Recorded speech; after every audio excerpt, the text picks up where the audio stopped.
All right. Good afternoon, everyone, and welcome to another social emotional workshop. We are with Erica and Joe again from Care of South Michigan. And today we are going to be talking about bullying and conflict resolution. Joe, Erica, welcome back. Thank you for coming and welcome everyone. And thank you for attending. Great. All right, let me get this in full screen here and then we'll get started. I don't know why I can't see my full screen, but I'll go through this way. Okay, folks, we are ready. We are back. All right, what's the difference between bullying and teasing? So we're going to talk about bullying and the teasing, and then what parents can do, how to solve problems. So let's get right into it here. This question, take yourself off mute, put it in the chat. What do you think? Do you think teasing is ever okay? That'll be our first talking. Never. Okay, never, I hear. Anybody else? I think it can be okay depending on you and the individual. All right, I like that. Anybody else's point of view? I have to agree. I think it depends on the relationship that you have with the individual. If you know how to, play and tease with them and how they'll take that. Very I'd good. agree with that too. If it's playful, if you know the person and have a relationship, with the person, and you're just being playful and not saying anything that would make them feel put down, Yeah. that's just teasing. If it goes to the point where someone's feeling put down, or like you're joking, not laughing with them but laughing at them, then that's going from teasing to bullying. Yeah.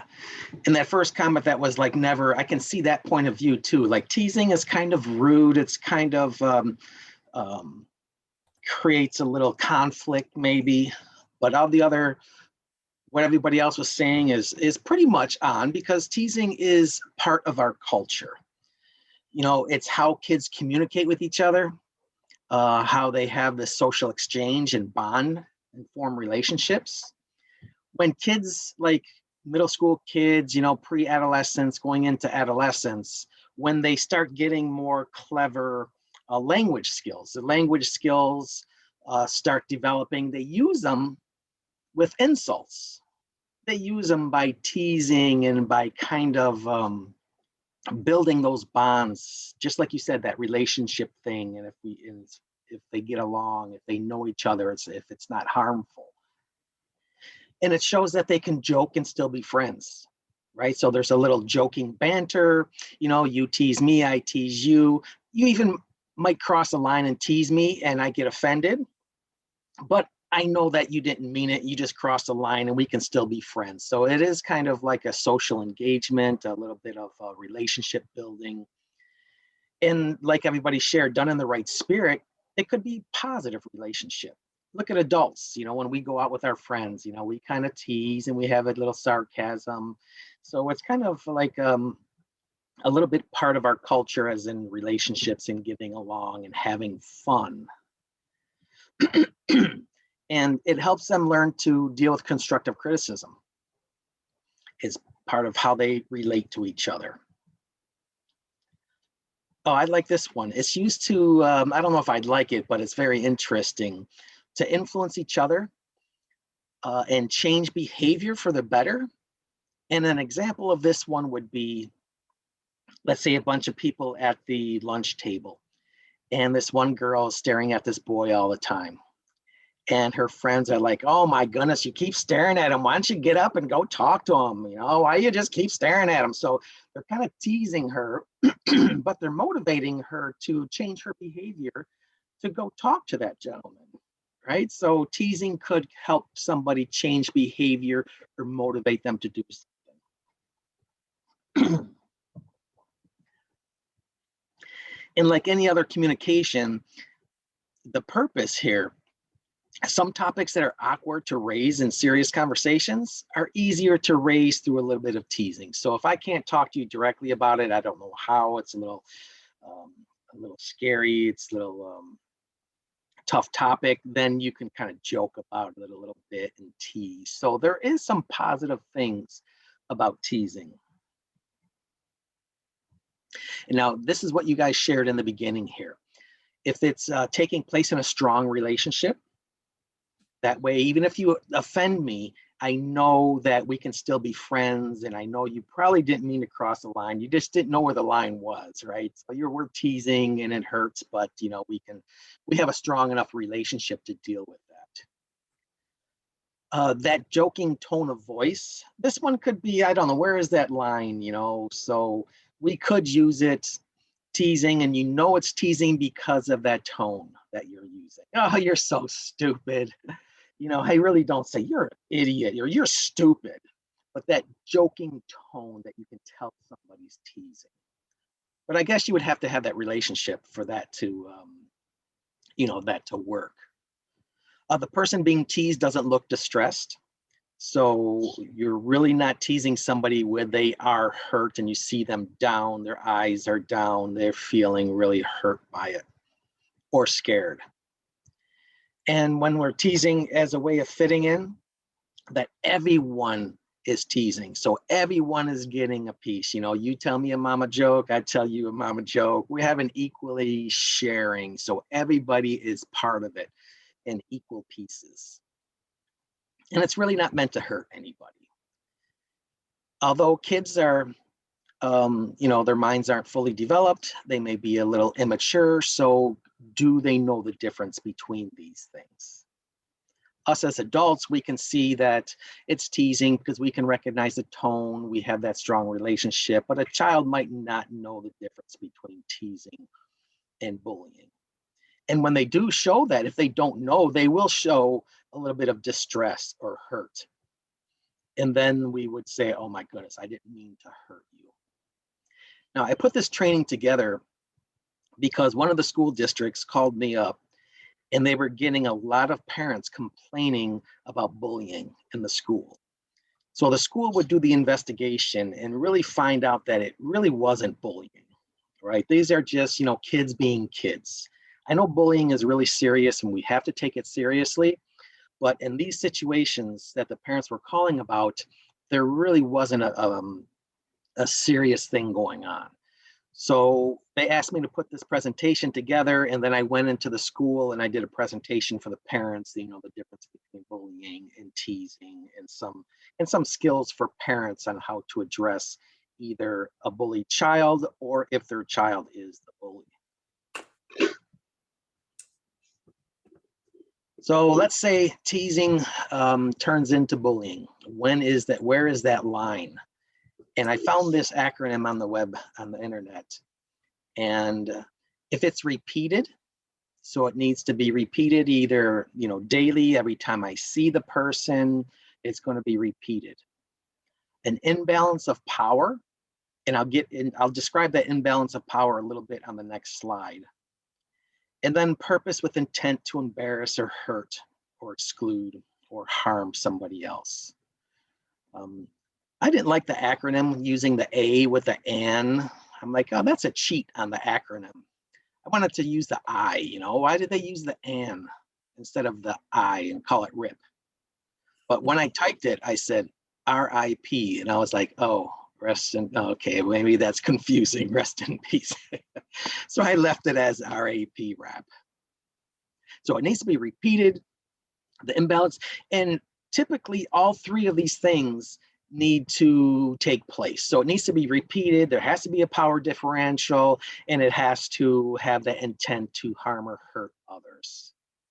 And to make that a little bit more clear, these are the 4 markers of bullying. And like I said, the imbalance of power, it could be age. So if there's a big age discrepancy, maybe you know, a 14-year-old's picking on an 8-year-old. That's not fair. Now, 14 teasing another 13 or 14 or 15-year-old, well, that's pretty, you know, equal. They have the same age. And even if they do have the same age, size is a conflict. So if one person is really big and the other person's small, even if they're the same age, well, that's a power imbalance. Verbal skills, so they could be equal age and size, but their verbal skills, somebody is really quick-witted, has a strong vocabulary, is very competent, and the other person doesn't have those vocabulary skills or the communication skills. So that would be an imbalance of power. Social skills, same thing with the number of friends, race, gender. And if it's one person or even that number discrepancy where there's a group of kids picking on 1, 2, or 3, or 3 people picking on 1. So that's all an imbalance of power. The next we talked about a little bit in that RAP acronym, where intent to harm, to intentionally inflict or emotional or physical harm on that person. And the bully is really taking pleasure in witnessing that feeling that they're giving or making the other person feel. And then a threat of further aggression. So the bully and victim know action can probably and will probably occur again. And that's that repeated part of that RAP acronym earlier. So they know it's going to happen again. And then the terror. This is when it's escalating. It's meant to intimidate and makes the victim feel powerless. It's just a total dominance and put the victim in a state of fear or terror. Like after school, I'll meet you after school. I mean, that victim is like really scared.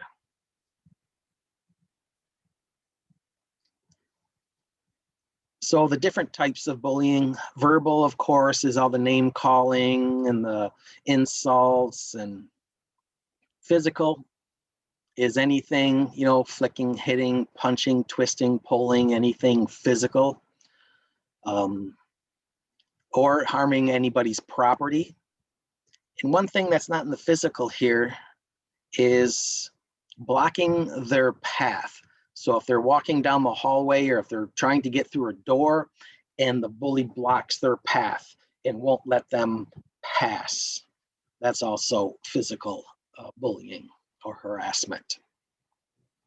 Then any relational bullying. This is where you're just ostracizing the person or just gossiping about them, just getting them broken away from the pact. So you're alienating them or ignoring them. And then, of course, the big popular one now, the safest one is that cyberbullying.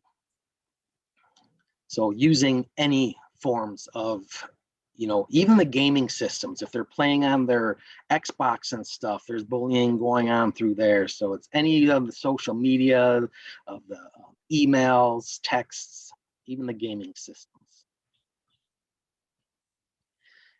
Creating false websites or hacking somebody's website so email looks like it's coming from somebody else or coming from the person, the victim. And just to focus a little bit on cyberbullying, on how to spot it if you're a parent or a teacher, that the person unexpectedly stops using their devices like they used to enjoy gaming or their social media or stuff, they don't use it anymore, or just appears jumpy and nervous when using that device. Or they don't want to go to school, they don't want to do any outside activities. Or when they are using the gaming system or online, and then when they leave or get off of it or they're on it, that they get really angry and depressed. Oversleeping or not sleeping enough, withdrawn from friends or family. Now, these could be signs of, depression or any type of mental health challenge that the child's having, but something's going on when you see these signs. And a few others is an increase or decrease in eating, a loss of interest in things that usually used to matter. They used to have a lot of fun doing some activities, and now they don't want to do the activities anymore. They avoid discussion about what they're doing online, so they're not sharing. They're kind of hiding what they're doing online. Frequent calls or texts from school to come home sick. Really secretive, especially relating about online activities. And then just not spending time with friends and their peers. So why do we need to address bullying? Obviously, nobody likes a bully, and it does create a lot of conflict and unhealthy outcomes, although it is illegal. There is some charges that can be done. There's a lot of stuff on the cyberbullying, as well as in-person bullying, where there could be some harassment or even physical harm done. But look at some of these outcomes. Kids who bully, these are the bullies. They're more likely to abuse alcohol or other drugs, get into fights and vandalize property, drop out of school, or engage in sexual activity at an earlier age, criminal convictions, traffic citations, be abusive towards their romantic partners and spouses. So even as they grow into adulthood. Even the kids who witness bullying. So if there's bullying going on in the school and it's really not being taken care of, and there's a lot of people witnessing this, the witnesses even have increased use of tobacco, alcohol, and other drugs. That was kind of interesting to me. I was like, all right, so they're not involved, they're not being harmed, but I guess it's just the atmosphere in watching it is kind of traumatizing or fear-based. Have an increase in mental health problems, and miss or skip more school.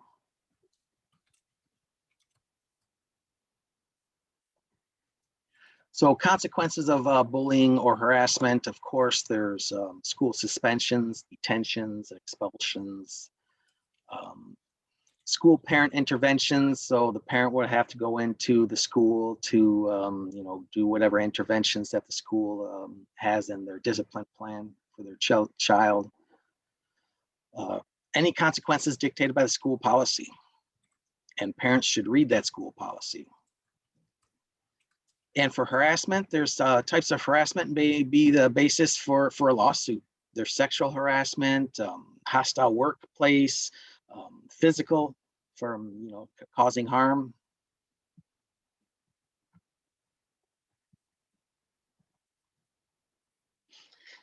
All right, so I need some comments here. What advice do adults give to kids who are bullied? Not what you would give, because I'm sure you would have some great advice, but what is a typical advice, a typical adult say to a child who is being bullied?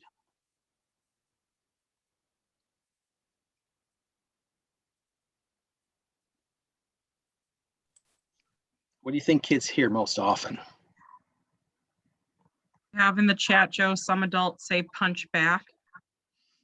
Yeah, that's my father used to say. You get a bully, you just kick him right between the legs. He's some different language, but yeah.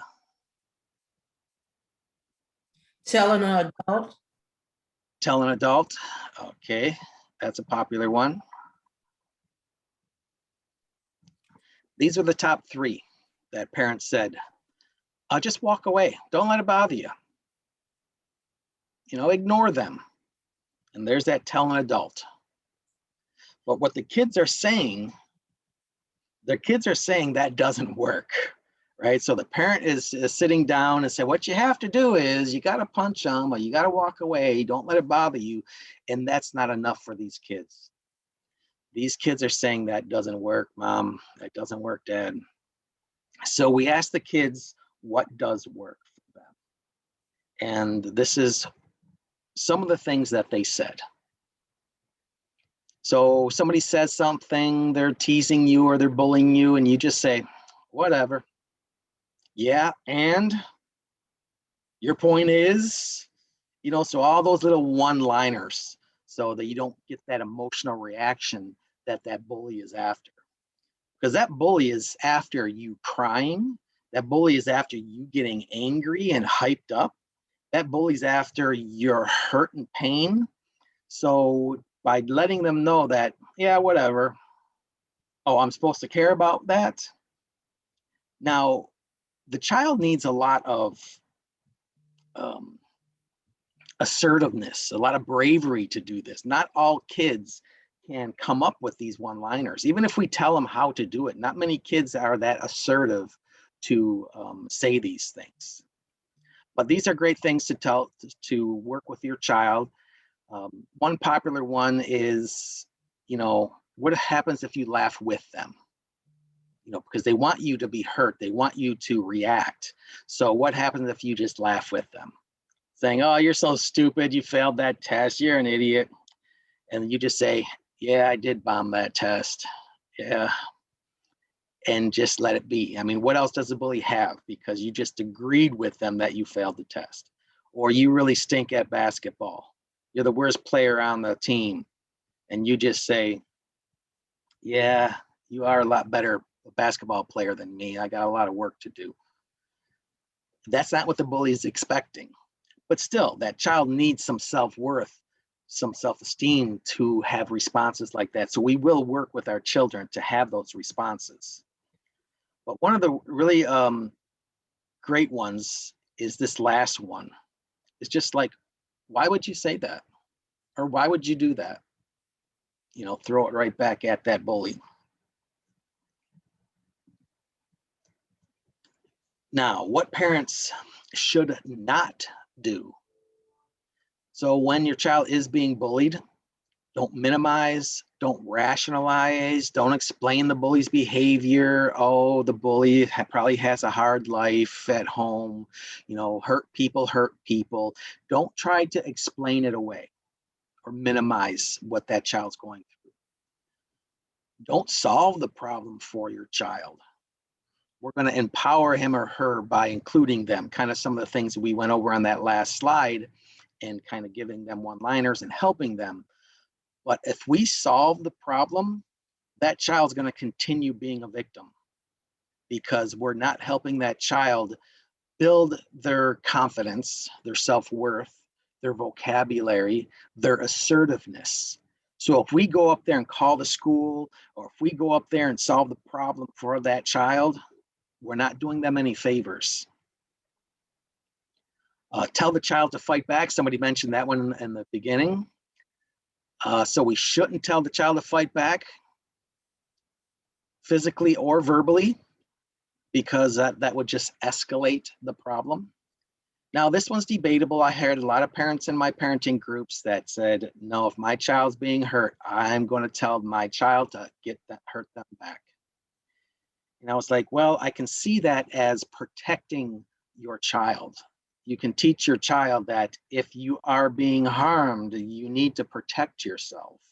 And we'll get into a little bit of that further through this training.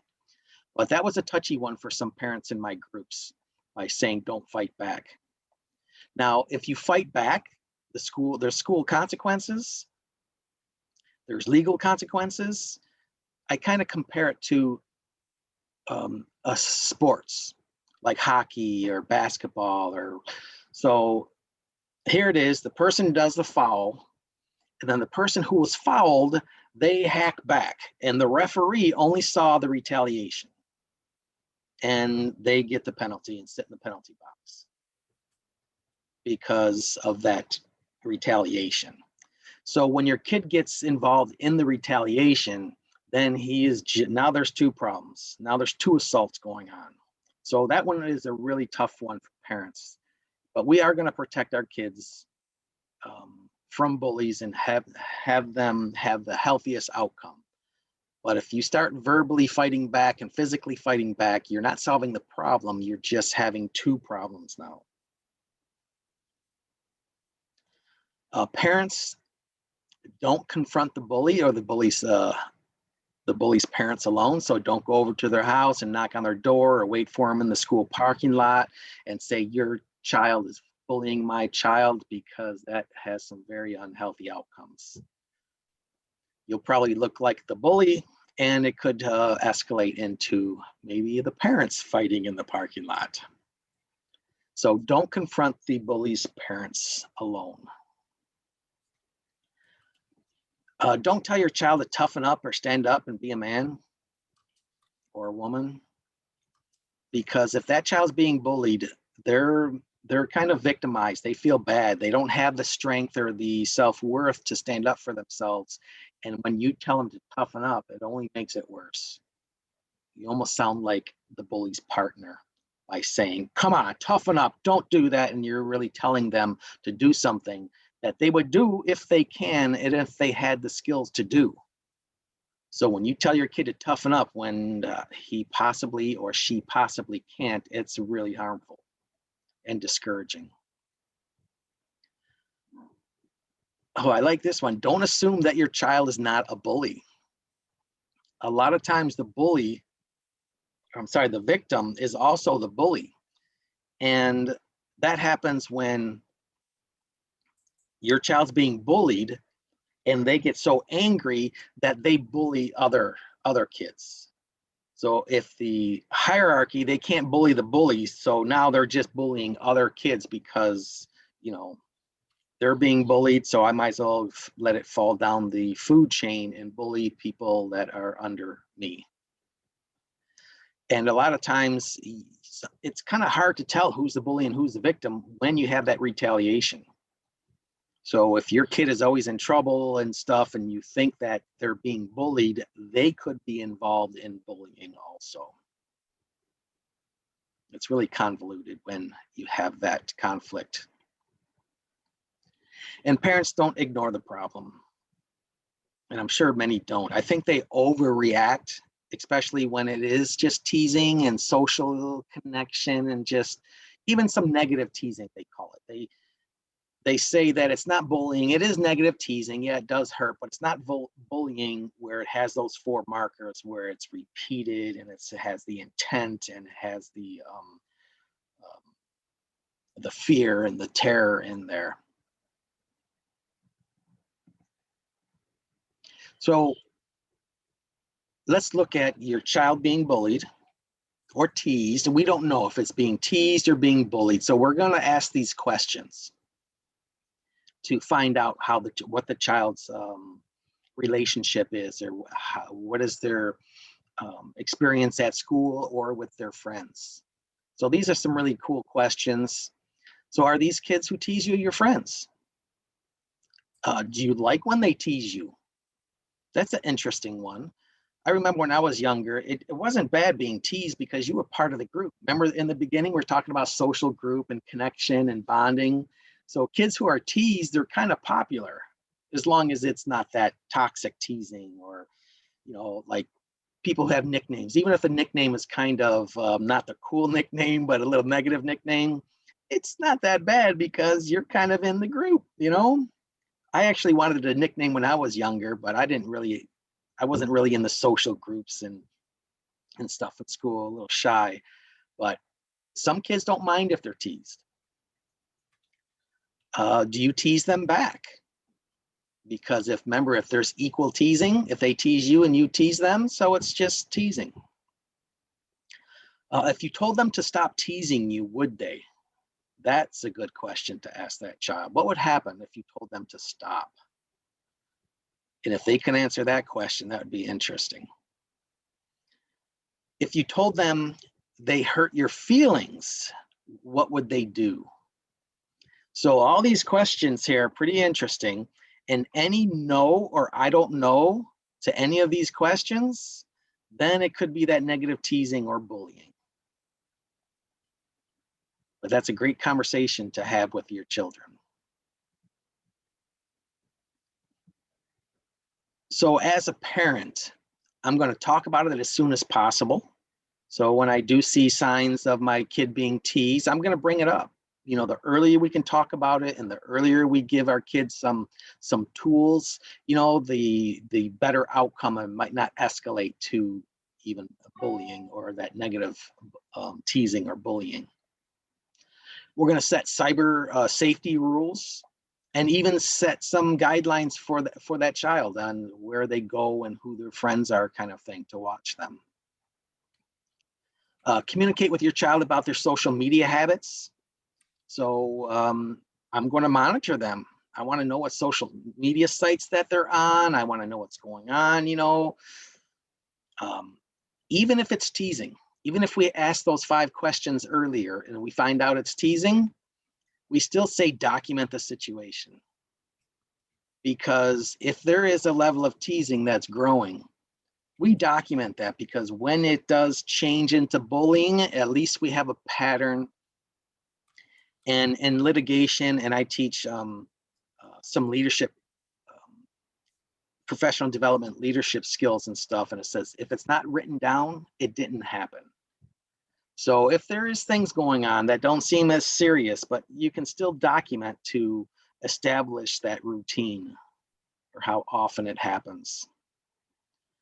Work with the school. So now you're concerned, you're going to go work with the school to find out what's going on. You're not going over there to solve your kids' problems unless there is that threat of bullying to that child, that you have that concern. Work with technology providers. That means like Facebook or something, you could contact them and, you know, give that complaint of what is going on and what is being said on their platform. You know, flag some of the things there on the platform, contact technology providers to let them know what's happening, and they may be able to put some blocks on them or kick them off. Then, of course, if that assault or injury, you know, or threat is there, then we call the police and get the police involved. So we're going to talk to our kids about what we can control and what we can't control. So just to sit down and have that talk that, you know, we can't control others' social medias and actions and opinions and beliefs. We can't control anybody else, but help that child understand that the only thing we can control is our actions, and especially our reactions, because that's what the bully is after. The bully's after our reactions. So when they see you sad, when they see you cry, when they see you angry, when they see any emotional reaction from you, that's what drives them. So we need to control our words and our feelings, and then help them with their coping skills, help them deal with those hurt emotions, help them deal with that outcome of what's happening inside them that they may not be able to understand. And then, you know, help them be a little competent in their social media and what we put on social media too, as in what the child puts on social media, because that can contribute to sharing too much on social media. And we can control our self-esteem and help them, you know, build their self-worth by encouragement and stuff that Teresa and I always talk about in our parenting groups. But once we let them know we don't have control over this, over the outside circle, that we only can control ourselves, it's pretty empowering. So now if your child is the bully, sometimes it's peer pressure, boredom, coping with their own pain, desire for attention. So we have to understand, why is our child bullying? And sometimes our child's bullying because they're looking for a need. They're looking for power. They're looking for attention. They're looking for revenge. They're looking for something. So if our child is the bully, we really need to sit down and ask them, what is going on? Explore alternatives to meet their needs in a healthy way. So if they're looking for power, it's like, why are they looking for power outside of the home? What's going on inside of the home where they need power? Maybe we are bullying them. You know, they did some research on bullying, and we all thought that the bullies had low self-esteem or were bullied at home. So hurt people hurt people. So they thought the bullies were people that were hurt and that were being bullied at home and had that low self-esteem, and they were trying to gain the confidence through hurting others. But they found out that a lot of bullies actually have high self-esteem. A lot of bullies actually just have this easy life at home where there's really no accountability. You know, they might be spoiled. So a lot of bullies aren't these hurt people. They're just arrogant, extreme self-esteem and arrogance that they think they can do whatever they want. But if they are having that unhealthy home life where they are having a kind of a dictator parent, right, an authoritarian parent, that we really need to model more empathy and respect and compassion to show that child that you don't have to hurt people to, you know, be accepted or to have power. So we really have to model that empathy and respect in our homes. And also, if they are the bully, then we need to have some consequences. And we talked about these 5 R's in our No Tricks to Discipline presentation, where we need to have consequences that are respectful and reasonable and that are revealed in advance. So they have to know what the consequence, if I get calls from school, if you bully your friends, if I hear other parents complaining, this is going to be the outcome. This is going to be the consequence. So let them know beforehand. And reliable and related means it has to work, because if you're giving them a consequence and they keep on bullying, well, then it's not reliable. We have to go back to the drawing board. Our restorative approaches, these are, instead of school suspending or parents really coming down harsh on consequences, restorative approaches are like alternatives to suspension, like community service, or taking an anger management class, or what are some other ones? I just read a whole list of restorative practices.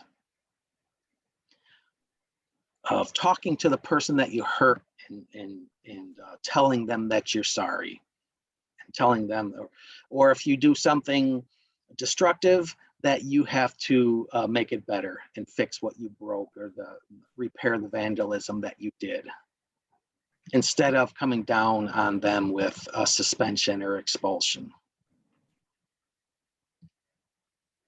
And be patient. Behavior changes takes time and consistency. So that child might be dealing with a lot of frustration, and we really need to, you know, let that child know that they could be a valuable part of the community or the school or the family by being helpful and valuable instead of, you know, having to hurt others.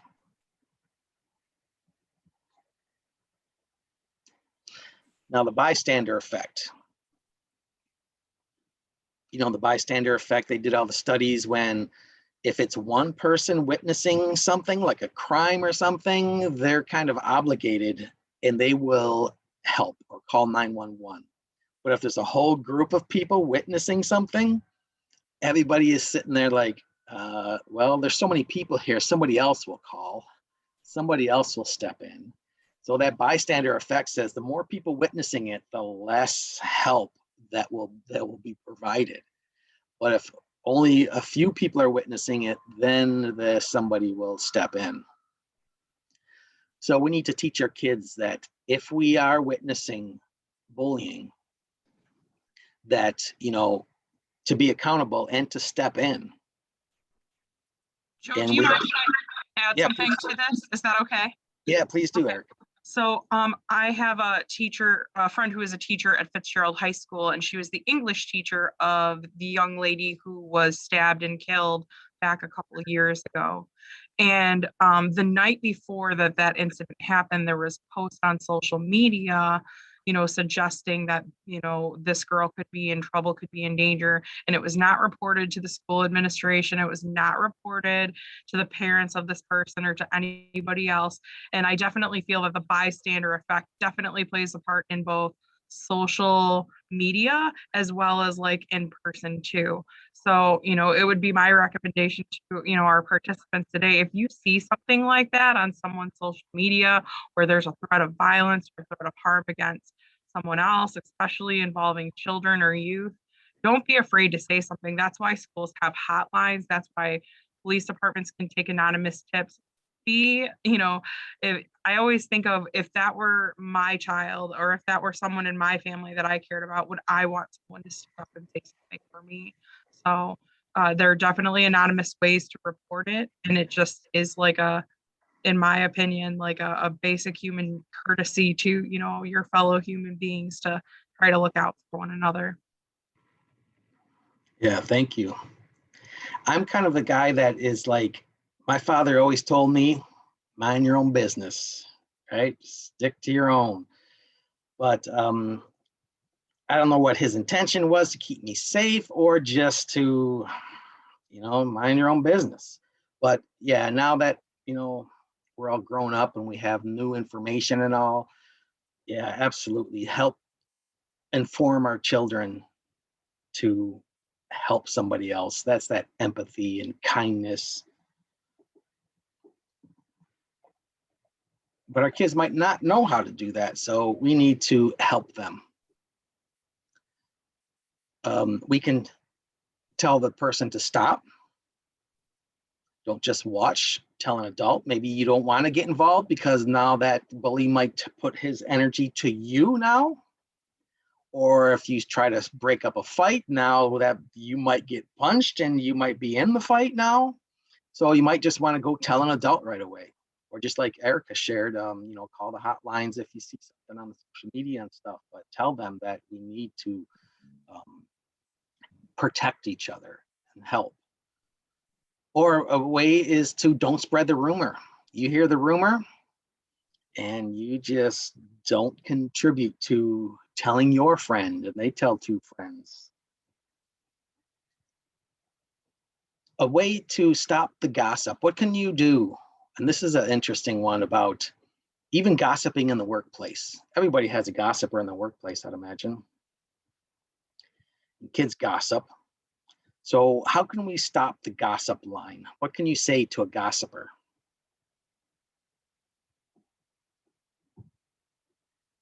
Hey, did you hear? I would maybe just change the subject. All right, that's a nice nice tip, a nice skill. Anybody else have any idea? How about not respond to them?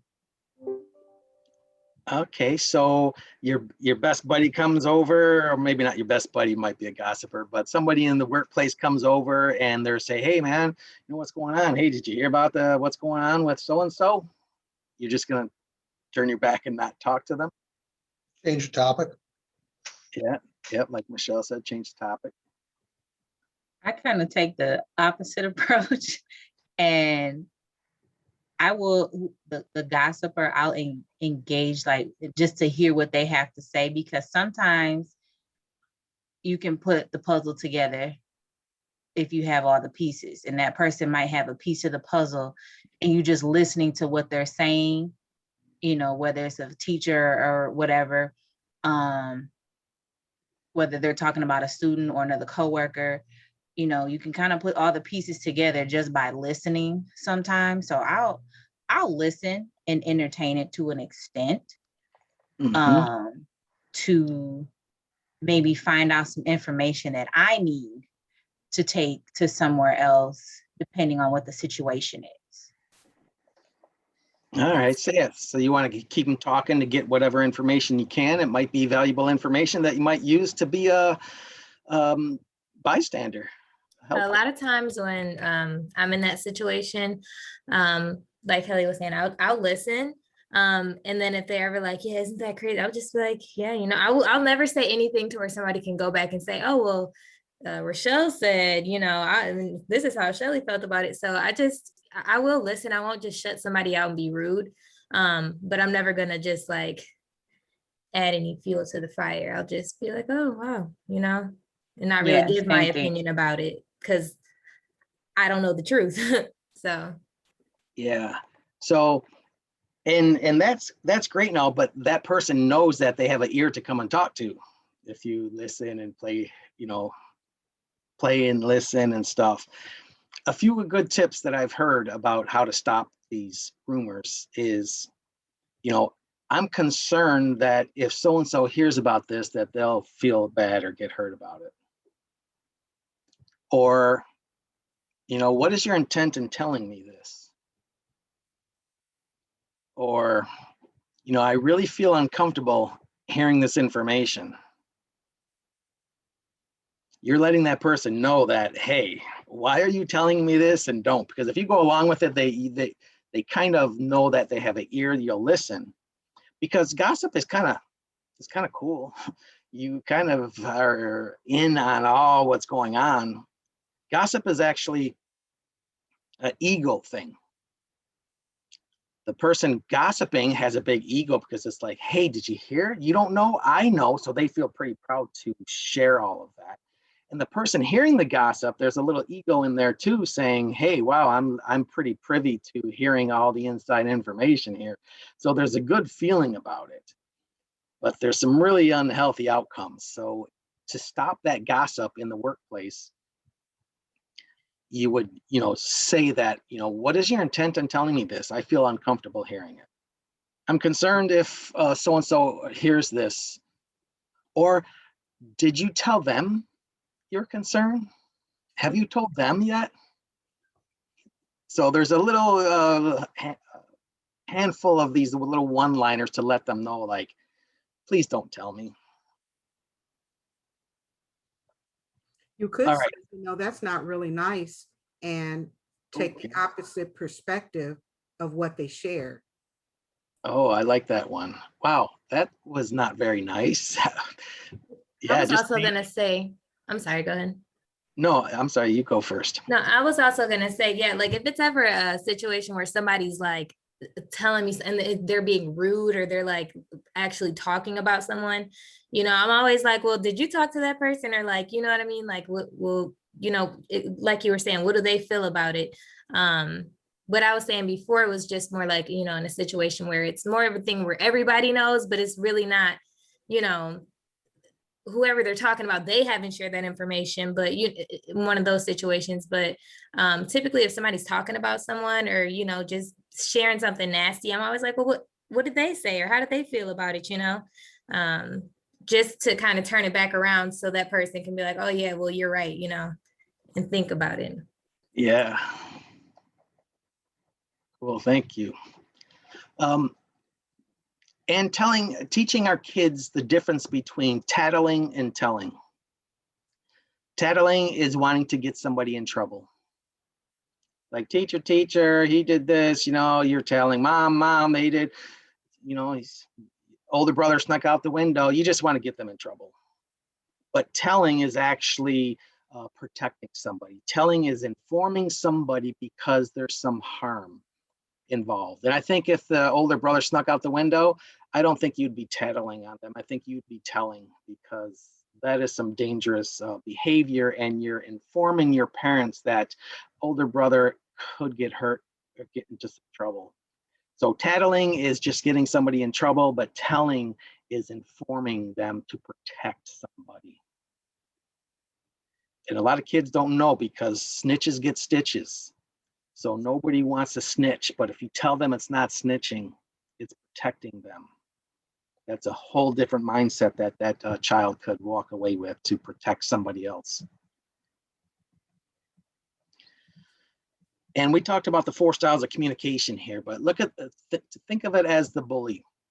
A passive is really attractive to bullies, so they know you're an easy target because you won't respond back. Aggressive, the the bully could be aggressive. So the bully teases, but the aggressive person responds back with that retaliation. And the bully might even like that. So they keep on teasing you because they know they can fight and they can get you all angry. The passive aggressive, this is kind of like the teasing, right? So there's no harm done here. So if you're being teased, you can be passive aggressive back, like, yeah, whatever, sure. Oh yeah, I'm supposed to believe that. You know, so that passive aggressive is actually a tool for the victim. You know, so it's not engaging, but it's not being walked on. It's actually having that teasing and that sarcasm where you're not a victim, but you're not going to get walked on. And then the assertiveness is that blunt thing, like Tony says, you know, that's not nice, you know, about that gossiper. But you can say, no, stop it. I don't like that. Please stop. You can just be clear and honest. And it takes some self-esteem, it takes some self-worth to be assertive, but we role play with our kids, role play with them about things to say.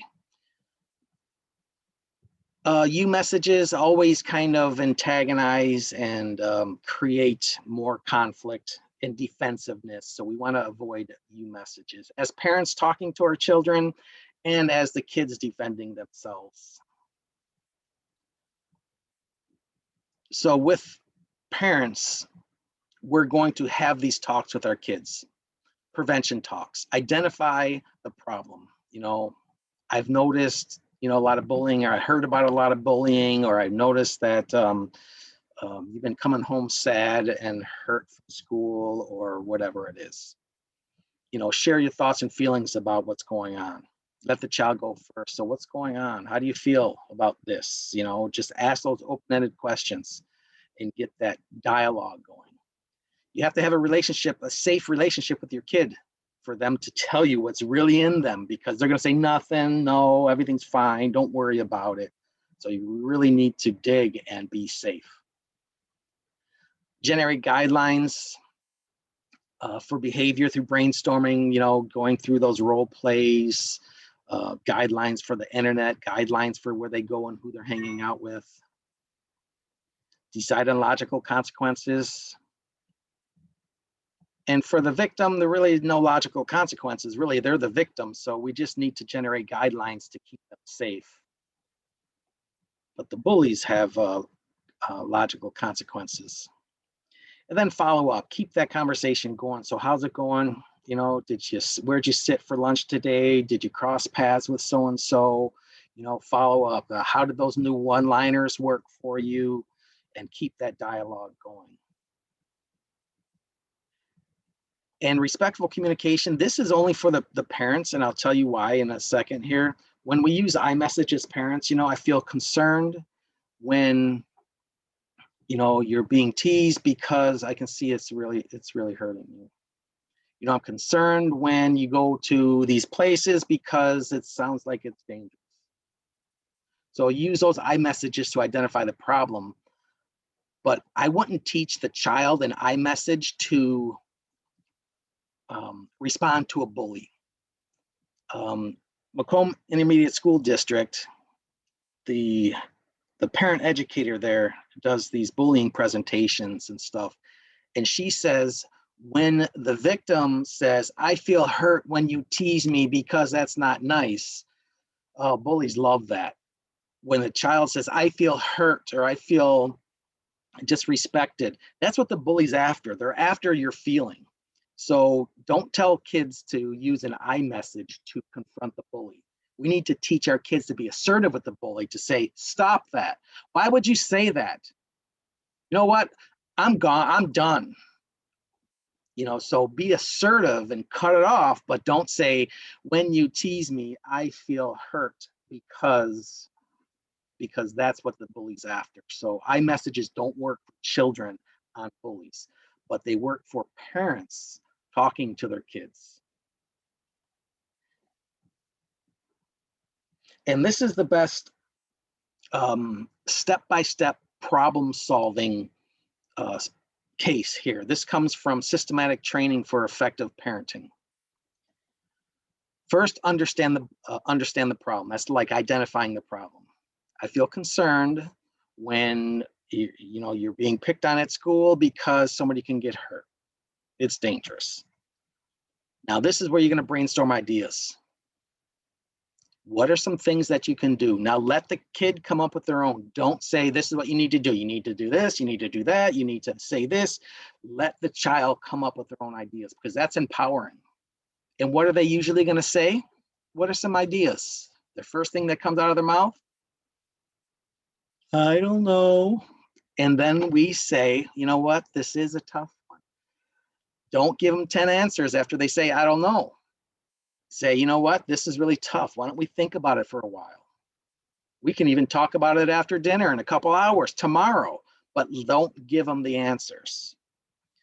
And then when they start coming up with some answers, we list them. We'll start talking about, well, what happens if you stop going to school? Because there's his answer for brains of being picked on. Well, I'll just stop going to school. And the parent says, what? Don't you? No, the parent says, wow, that's one idea. What would happen if you stopped going to school? And then we can talk about that consequence. We don't just say, no, that's not going to work. That's a stupid idea. You got to go to school. If you don't go to school, you're not going to get an education. Oh my God, you just shut that kid down. So we're going to talk about all the ideas, whether they're silly or whether they're good. And then we're going to choose the healthiest, safest idea. And then we're going to say, well, why don't we try that? Or you try that. Why don't you try that this week to see how it turns out? And then we follow up and see how it turns out.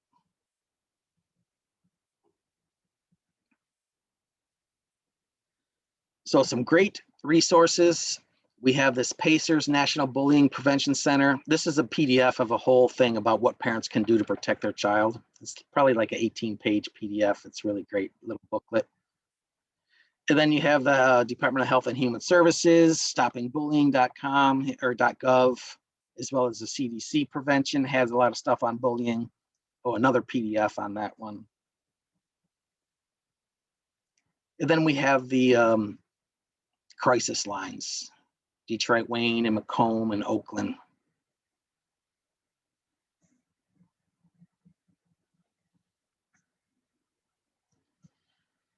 All right, did anybody learn anything new?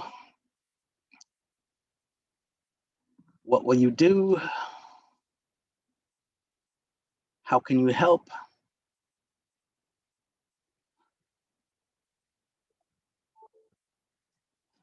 Or am I preaching to the choir? I know you guys are all educators.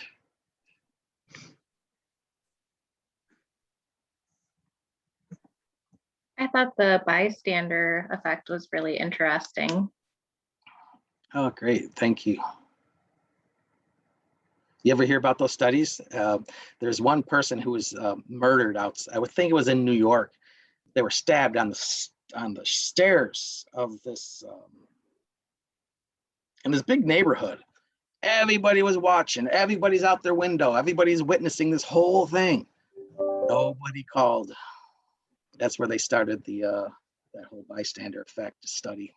Joe, we have a comment in the chat. I love the questions. You should ask if you suspect cyberbullying. Oh yeah. What would you do if they tell them to stop? And then also the signs, we knew about them stopping devices, but didn't know it could affect sleep.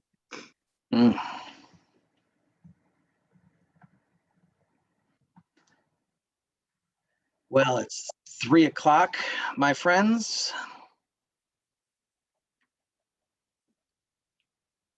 It's nice to, even if you know that, whenever I take a webinar or something that I know, I take it as if I don't know it, and I kind of take a look and learn it as if I was teaching somebody else.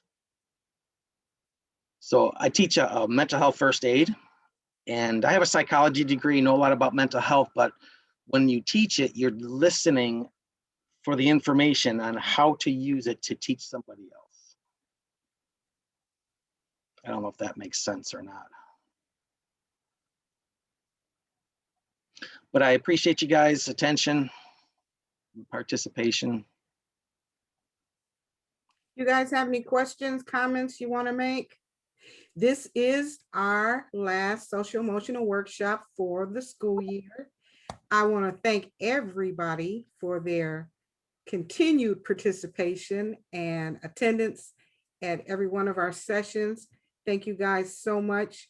I hope that all year this has been information that is, you're going to be able to take and use with your students, family, friends, relatives, and to even pass on to other people.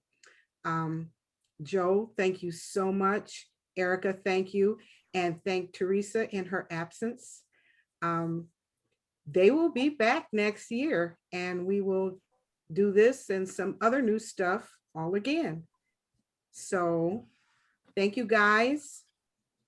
Everybody have a great holiday weekend and have a great summer. And have a great rest of the day. Tony, how do we go about getting the recordings if we want one? All recordings are on our My Virtual Academy YouTube channel. And all you have to do is log on to My Virtual Academy YouTube and you'll see a list of all of the social emotional workshops as well as Career Corner. Now, if you don't see some of the social emotional workshops, it's because some of them were not taped. But the ones that were will be listed there. Okay, thank you. You're welcome. Thank you, Thank guys. you. Thank you.